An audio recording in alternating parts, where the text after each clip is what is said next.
Hello everyone, today I will show everyone how to make a simple welding machine at home.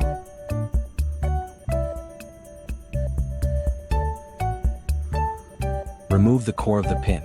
Use a knife or pliers to cut off the outer shell of the 1.6V pin and extract the inner core. Ensure that you do not damage or destroy the core. Prepare the spark plug. Take the spark plug and clean it. If necessary, lightly scrape to remove any scars or small welds. Install the core into the spark plug. Attach the core, taken from the pin, to the spark plug head. You can use electrical tape or wire to secure it. Ensure the core is securely attached. Connect the wires. Connect one wire from the positive, plus symbol, terminal of the power source to the spark plug terminal. Connect the other wire from the negative, minus symbol, terminal of the power source to the body of the spark plug. Inspect the circuit.